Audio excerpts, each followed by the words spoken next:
I still can't sleep without hearing the growl. Not loud, just enough to know it was close. Too close. We were told not to go near the old riverbank after dark. The elder said it was where the lions came to drink and hunt. But they never said it in a way that scared me. It was always warnings that felt distant, like thunder you could see but never hear. For me, the river was just the river, and lions were stories, things that happened to other people. That day, everything felt normal. Tond, my cousin, and I had spent the afternoon drumming near the water. The river was low, the dry season starting to bite, but the sun was warm, and the sound of the drum beats made us forget about the dust and heat.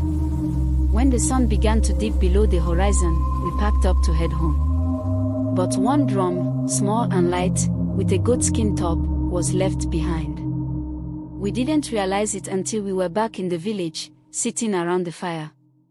Ton looked at me and said, "You forgot your drum." I shrugged. "I'll get it tomorrow." Ton grinned. That grin always meant trouble. Tomorrow, it might not be there. Why not? Maybe a lion will take it, he teased, and everyone around the fire laughed. "I'm not scared of lions," I said, but my voice sounded too defensive, too sharp. "Then go get it now," Ton said, his grin growing wider. "Or are you scared?" I wanted to say no. I wanted to sit there and let the moment pass, but pride is a dangerous thing. Especially when there are people watching. I grabbed a flashlight and stood up. "Fine," I said.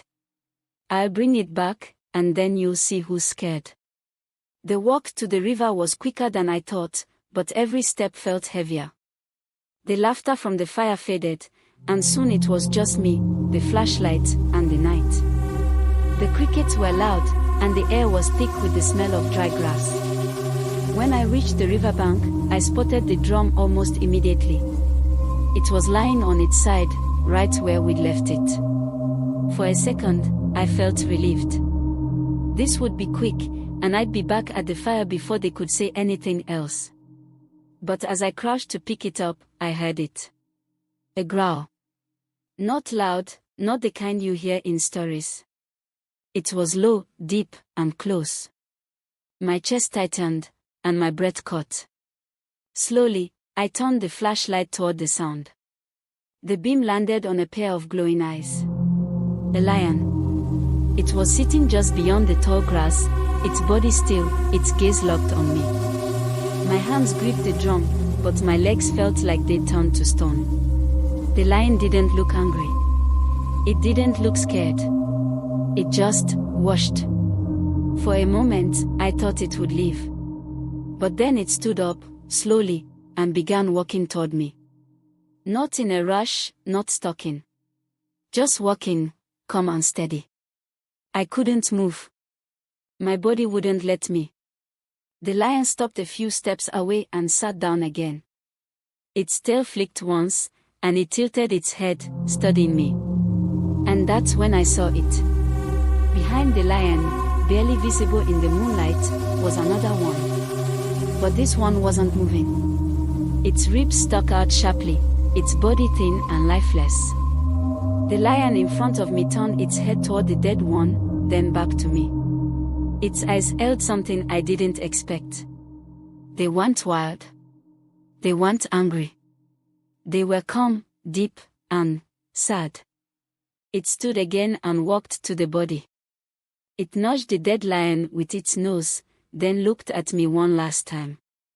The sound it made was soft, almost like a sigh, before it disappeared into the tall grass. I stayed there, frozen, until my legs finally listened. I grabbed the drum and ran as fast as I could. The flashlight bounced wildly, and my breath came in short, sharp bursts, but I didn't stop until I was back in the circle of firelight.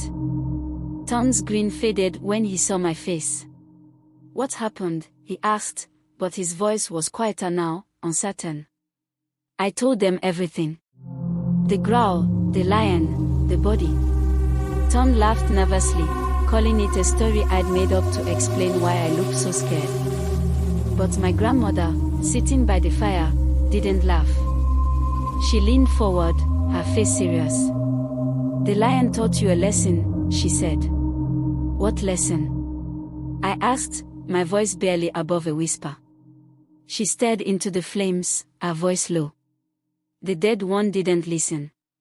It crossed a line. The living one, it learned. It knew when to stop. When to wait. The lion showed you that." I didn't understand what she meant, not fully. But I couldn't shake the look in the lion's eyes. Calm, steady, and heavy with meaning I couldn't explain. I dreamed of those eyes that night. And even now, years later, I don't go near the river after dark. Because I know the lion is still out there, somewhere. Watching. Waiting. Teaching.